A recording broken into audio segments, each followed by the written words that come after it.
1786, dans la Louisiane coloniale, une loi a été adoptée visant spécifiquement ce que les femmes noires pouvaient porter sur la tête. Cela peut paraître étrange, n'est-ce pas? Mais cette loi, connue sous le nom de loi Ting, concernait bien plus que la mode.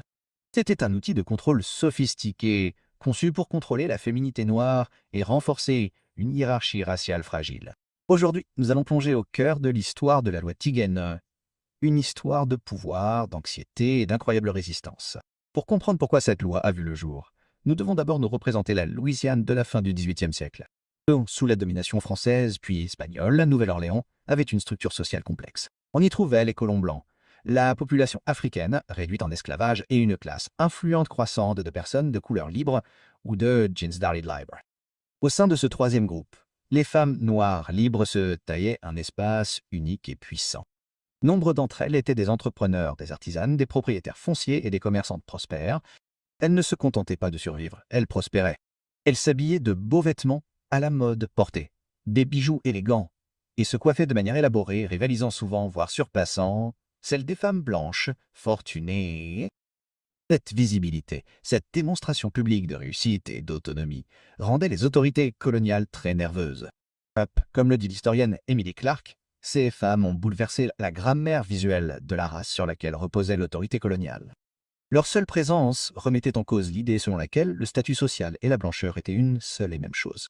Les vêtements et l'apparence sont devenus un champ de bataille, et le gouvernement colonial a décidé qu'il était temps de tracer une ligne. Cela nous amène à l'homme derrière la loi, le gouverneur espagnol Esteban Rodríguez Maró. En 1786, il a publié l'édit qui allait devenir la loi Tigen. Officiellement, son objectif était de freiner le luxe excessif et d'établir une distinction visuelle claire entre les femmes d'origine africaine et les femmes blanches. La règle était simple, les femmes noires, libres ou esclaves, devaient se couvrir les cheveux en public avec un tignan en tissu. Les coiffures élaborées, qui étaient une source de fierté et un signe de statut, étaient désormais interdites de vue publique. Mais il ne s'agissait pas seulement de contrôler la mode. Comme l'explique l'historienne du droit Ariela Gross, ce type de loi était des technologies de formation raciale. Elles étaient conçues pour rendre la hiérarchie sociale visible et indéniable. À l'époque coloniale, dans l'esprit des femmes d'ascendance africaine, les cheveux étaient considérés comme exotiques, puissants, voire menaçants. Les couvrir était un acte symbolique de subordination, une tentative de neutraliser une menace perçue pour l'ordre social. La loi Tigman visait à remettre les femmes noires libres à leur place, en contrôlant la manière dont elles se présentaient au monde.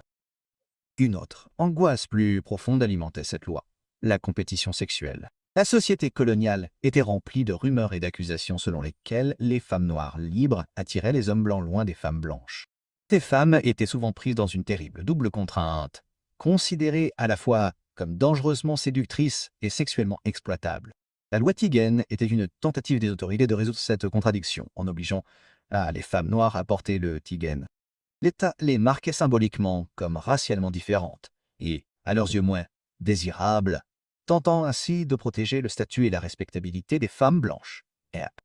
C'était un exemple clair de la manière dont la loi pouvait être utilisée pour discipliner le corps des femmes noires et contrôler leur sexualité perçue, tout en maintenant le pouvoir des hommes blancs.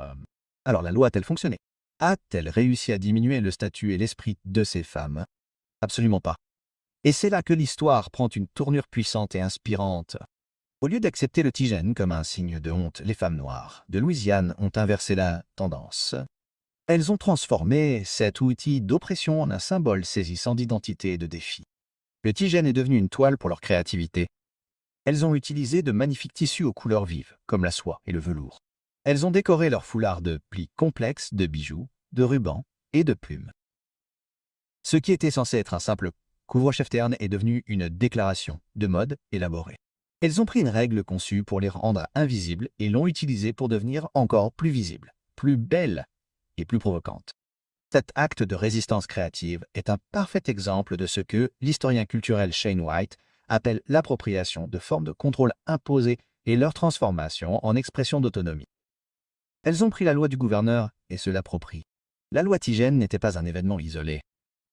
Elle s'inscrit dans une longue histoire mondiale d'utilisation de codes vestimentaires pour imposer un contrôle racial et social. Pensez aux lois adoptées à l'époque du Apartheid en Afrique du Sud ou aux interdictions coloniales des vêtements traditionnels africains. Le concept d'intersectionnalité de la chercheuse Kimberly Crenshaw nous aide à comprendre cela parfaitement. Les femmes noires étaient prises pour cible non seulement en raison de leur race et de leur genre, mais aussi en raison de l'intersection unique des deux. La régulation de leur corps est devenue le point de rencontre entre le contrôle racial et la discipline de genre. La loi Tigen a été l'un des premiers chapitres américains de cette longue histoire. Après l'intégration de la Louisiane aux États-Unis, la Tignan n'a officiellement plus été appliquée. Mais son héritage est loin d'être terminé. Pensez au débat que nous avons encore aujourd'hui sur les cheveux noirs dans les écoles et les lieux de travail. Lorsqu'une école dit à une élève que ses tresses sont distrayantes ou qu'une politique d'entreprise interdit effectivement les coiffures naturelles comme l'afro, cela fait écho à la même logique de 1786, selon laquelle l'expression de soi des Noirs doit être contrôlée pour correspondre à une norme dominante souvent blanche. Comme le note l'historienne Elsa Barclay Brown, lorsque l'État dicte l'apparence des femmes noires, il revendique son autorité sur leur identité même. L'histoire de la loi Tignan nous montre à quel point les structures de pouvoir peuvent être fragiles. Le gouvernement colonial s'est senti tellement menacé par la vue de femmes noires, à la mode et prospères, qu'il a dû faire passer une loi pour contrôler leurs cheveux. Mais elle nous montre également l'incroyable résilience et la créativité de celles qui ont refusé d'être définies par l'oppression. Les femmes de la Louisiane coloniale n'ont pas seulement enduré, elles ont résisté. Elles ont transformé un symbole de leur prétendue infériorité en une couronne de dignité, de beauté et de fierté culturelle. Leur histoire est un puissant rappel que même face au contrôle, l'esprit humain trouvera toujours un moyen d'exprimer sa propre vérité. Ce n'est pas seulement une histoire de répression, c'est une histoire de survie, d'art et du pouvoir durable de la féminité noire.